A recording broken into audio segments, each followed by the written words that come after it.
Hello there, welcome back to our video. Just a recap for all of you that have watched our first video, or if you have not, there is a link in the description box below. In that video, we have introduced you to racism, the formation of racism, and the exhibition of racist signs. So in this week's video, we will be discussing the concept of racial stereotypes. Teach 'em, pale-faced brother, all about red man. Good. This should be most enlightening. What makes the red man red? When did he first say ugh? Why does he ask you how? Why does he ask you how? Why does he ask you how? So what is racial stereotype?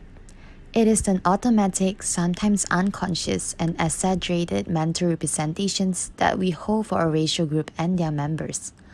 One thing here is that when we are stereotyping people based on their race, we do not usually take heed of the individual differences. Once the stereotypes formed in our thoughts become so rigid, we tend to take no notice and even ignore any sorts of information that does not match the stereotype that we have developed about that particular racial group.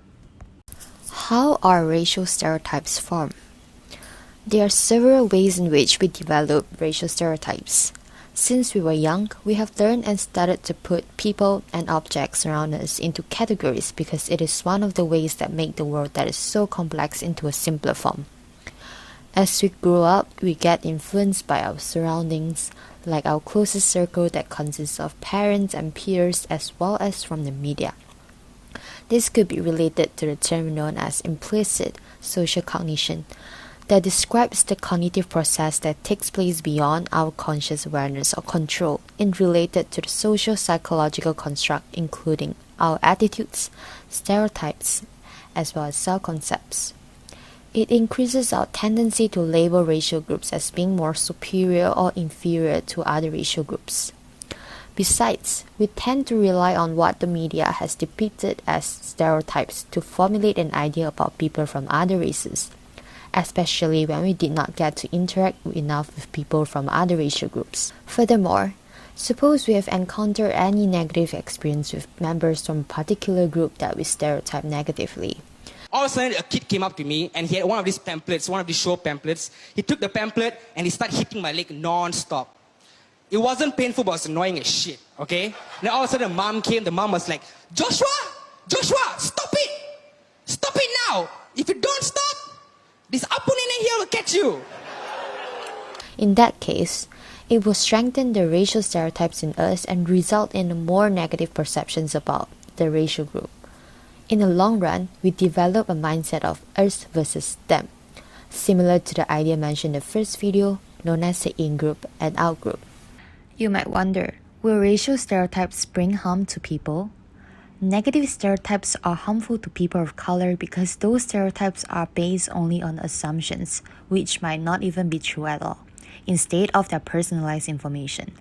It is more than enough to keep members that are stereotyped from receiving opportunities for various life aspects, including educational, employment, housing, and other opportunities.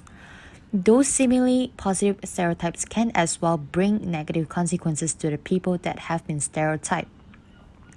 Asian Americans are frequently being stereotyped as a model minority for achieving success in the US.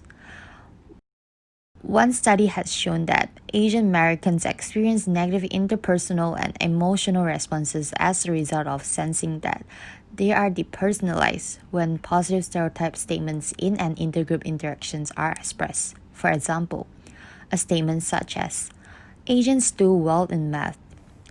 Sometimes, when people are repeatedly labeled in negative ways, they will tend to develop a feeling of inferiority, which can lead to self-stereotyping.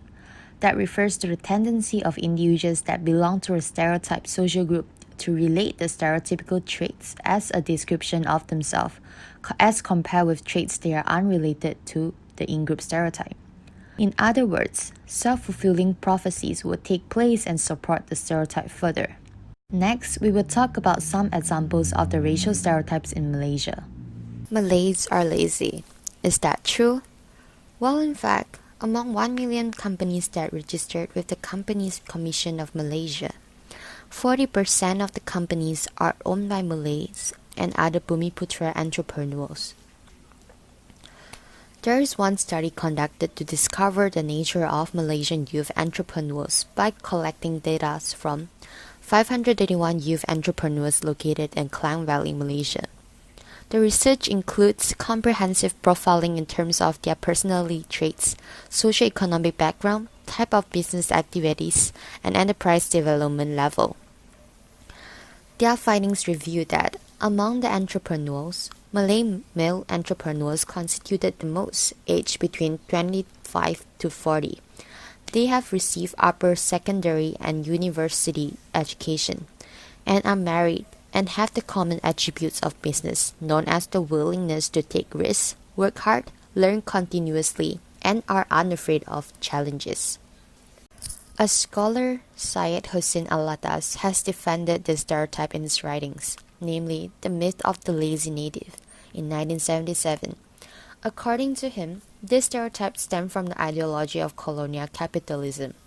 The label of Malays being lazy by the Western people was due to the Malays' rejection to become slaves to the Western people during the colonization era. Because of the refusals by Malays, Western people were dissatisfied and thus tried to put this negative label on Malays as narrow-minded, lazy, and unhygienic. Interestingly, based on Malaysia's socio-cultural history, the colonial policy has increased immigrant Chinese and Indian ethnic while creating a stratification of jobs according to groups. This phenomenon has created various social perceptions as well as racial stereotypes, such as the Malay ethnic who live in a village is called as farmers or fishermen. Chinese ethnic in mines or towns are miners and traders, as well as the Indian ethnics in rubber estates as tappers or laborers.